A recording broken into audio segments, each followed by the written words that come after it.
Kia ora, my name's Robbie and I'm another white man behind a desk. Today, I want to talk about houses, more specifically the gaps between them, or lack thereof, or as it's more commonly known, density.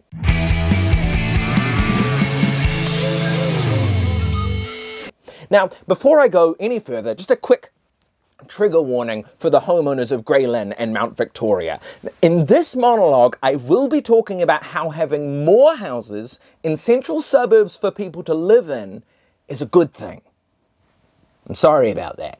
If you don't want to listen beyond this point, I fully understand. There's no reason to upset yourself when you could go and have a nice sit in your enormous backyard and look out into the vast emptiness where a proper city would have put an apartment building. So, apparently this will come as news to some, but New Zealand has a housing crisis and it's really bad. The main causes are not having enough houses and people using the few houses we do have as government-backed money machines.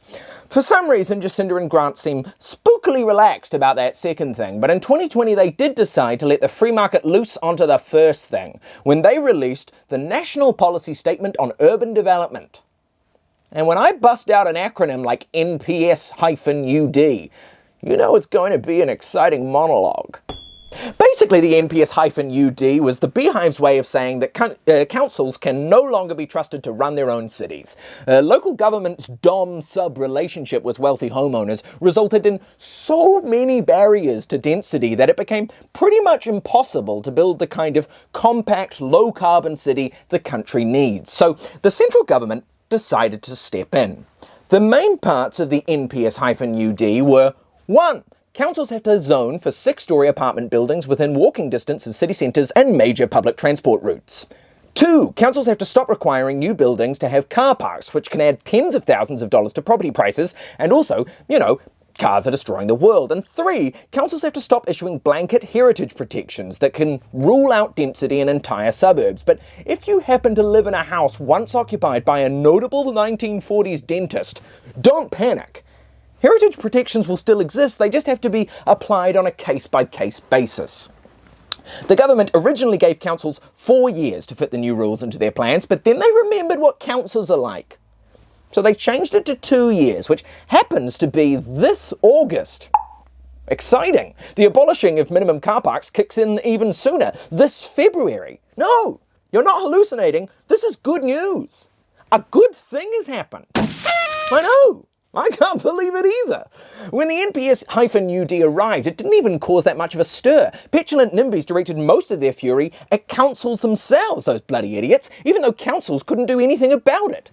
Unfortunately, the government's next big housing move didn't get off so lightly. Last year, Labour joined forces with National to come up with a policy to enrage the whole spectrum of property owners, from News Talk ZB callers to RNZ contributors. I'm talking, of course, about the Resource Management Enabling Housing Supply and Other Matters Amendment Bill, or RMEHSAOMAB, or RMEHSAOMAB, or what most people call 3 houses, 3 stories, or what crybaby loser NIMBYs call the Slum Enabling Act. What a bunch of losers. Basically, the amendment proposed medium density residential standards, which said that any section could now have up to 3 houses of up to 3 stories, without going through the annoying and expensive resource consent process. Families who wanted to build multi-general housing on their sections rejoiced. Leafy suburb homeowners, however, who want their houses to be as expensive as possible and hate the thought of people and homes, had feverish nightmares of affordable townhouses popping up like mushrooms. They took to the airwaves and newspaper columns to unleash their thoughtful, measured responses. Where, they said. Where, I'm a big baby. Where.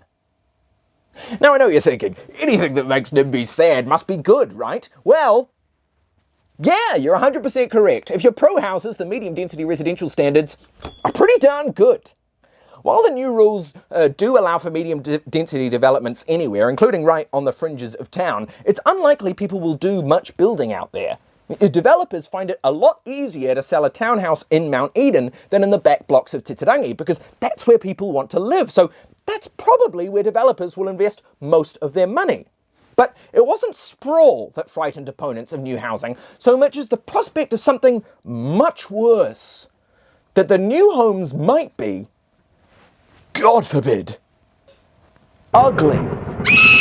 And sure, you might say property owners prioritising the aesthetic quality of their street over an entire generation's ability to one day escape the vicious grasp of private landlords speaks to a heartbreaking lack of humanity. But what if they're right? And it makes their street look bad? Admittedly, there's nothing in the new rules that say the new houses have to look nice, for the same reason we don't legislate the colour of phones or the packaging on 2-minute noodles, because that would be insane.